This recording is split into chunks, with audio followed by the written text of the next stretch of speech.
अस्सलाम वालेकुम दोस्तों। हज़रत अब्दुल्ला बिन अब्बास रज़ी अल्लाह ताला अन्हु फरमाते हैं कि जब हज़रत मूसा अलैहिस्सलाम ने जिब्रैन से जंग करने का इरादा किया और सरज़मीन शाम में नज़ूल फरमाया तो बलम बिन बऊरा की कौम उसके पास आई और उससे कहने लगी कि हज़रत मूसा अलैहिस्सलाम बहुत तेज़ मिजाज हैं और उनके साथ बहुत बड़ा लश्कर है।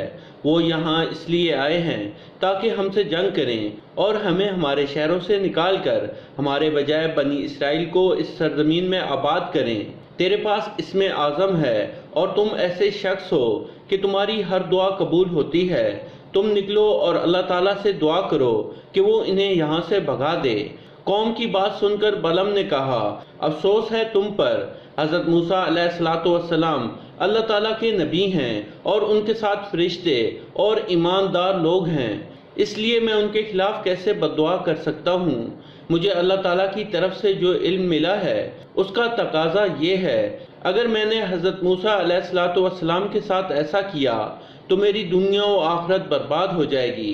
कौम ने जब गिरिया उजारी के साथ मुसलसल इसरार किया तो बलम ने कहा, अच्छा पहले मैं अपने रब की मर्जी मालूम कर लूँ।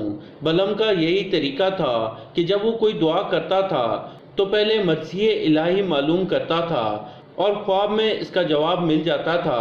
चुनाचा इस मरतबा उसको ये जवाब मिला कि हज़रत मूसा अलैहिस्सलाम और उनके साथियों के खिलाफ दुआ न करना।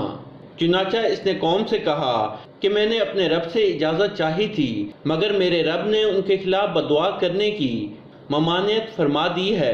फिर इसकी कौम ने उसे हदिये और नजराने दिए जिन्हें उसने कबूल कर लिया।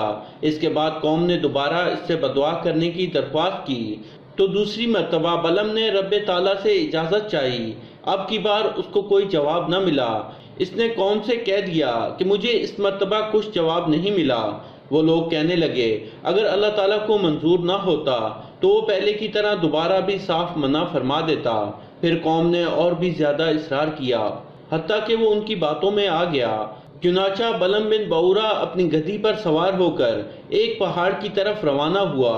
गधी ने उसे कई मरतबा गिराया और वो फिर सवार हो जाता, हत्ता कि अल्लाह अज़्ज़वजल के हुक्म से गधी ने इससे कलाम किया और कहा, अफसोस ए बलम, कहाँ जा रहे हो? क्या तुम नहीं देख रहे कि फरिश्ते मुझे जाने से रोक रहे हैं? शर्म करो, क्या तुम अल्लाह ताला के नबी और फरिश्तों के खिलाफ बदुआ करने जा रहे हो? बलम फिर भी बाज ना आया और आखिरकार वो बदुआ करने लगा। अपनी कौम के साथ पहाड़ पर चढ़ा। अब बलम जो बदुआ करता अल्लाह ताला उसकी ज़बान को उसकी कौम की तरफ फेर देता और वो अपनी कौम के लिए जो दुआए खैर करता तो बजाय कौम के बनी इसराइल का नाम उसकी ज़बान पर आ जाता। ये देखकर उसकी कौम ने कहा, तू ये क्या कर रहा है? बनी इसराइल के लिए दुआ और हमारे लिए बदुआ क्यों कर रहा है?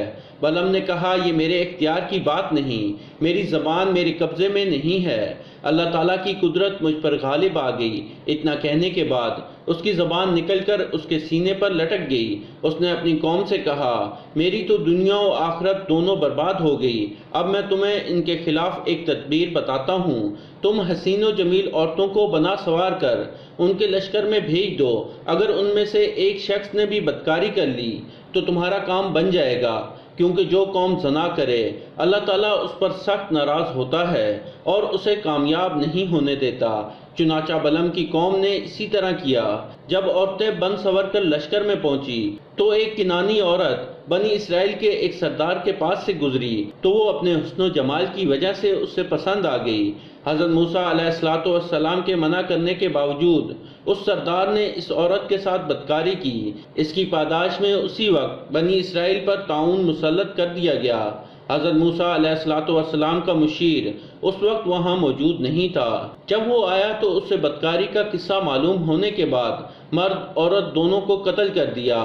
तब ताउन का अजाब उनसे उठा लिया गया, लेकिन इस दौरान 70,000 इसराइली ताउन की वजह से हलाक हो चुके थे।